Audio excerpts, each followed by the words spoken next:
വാഹന നിർമ്മാതാക്കളായ മാരുതി ഇന്ത്യൻ വിപണിയിൽ തങ്ങളുടെ ആദ്യ ഇലക്ട്രിക് വാഹനം പരീക്ഷിക്കാനുള്ള ഒരുക്കത്തിലാണ്. ഒറ്റ ചാർജിൽ 130 കിലോമീറ്റർ വരെ യാത്ര ചെയ്യാൻ കഴിവുള്ളതായിരിക്കും പുതിയ ഇലക്ട്രിക് വാഗണർ എന്നാണ് അടുത്തിടെ വന്ന റിപ്പോർട്ടുകൾ പറയുന്നത്. എന്നാൽ ഇലക്ട്രിക് കാർ സഞ്ചരിക്കുന്ന വേഗത്തിനെ ആശ്രയിച്ചായിരിക്കും ഇതിന്റെ പരമാവധി ദൂരം. വേഗം കൂടുന്നതിനനുസരിച്ച് പരമാവധി ദൂരം കുറയാനാണ് സാധ്യത.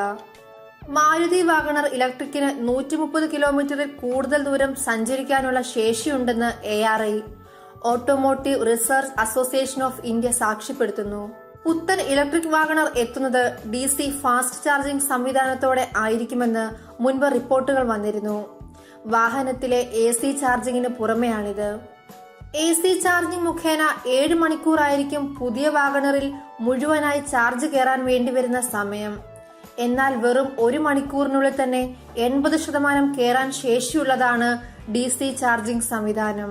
പരീക്ഷണ ഓട്ടത്തിനിടെ നിരവധി തവണയാണ് പുതിയ ഇലക്ട്രിക് വാഗണർ ക്യാമറയിൽ കുടുങ്ങിയത്. രാജ്യാന്തര വിപണിയിൽ വിൽപ്പനയ്ക്കുള്ള സോളിയോ മോഡലിനെ അടിസ്ഥാനമാക്കിയായിരിക്കും പുതിയ ഇലക്ട്രിക് വാഗണർ എത്തുക.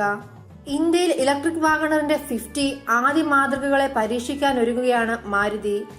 പലതരത്തിലുള്ള സാഹചര്യങ്ങളിലൂടെയും വിവിധ നിരത്തുകളിലൂടെയും ആയിരിക്കും ഈ പരീക്ഷണ ഓട്ടം നടത്തുക.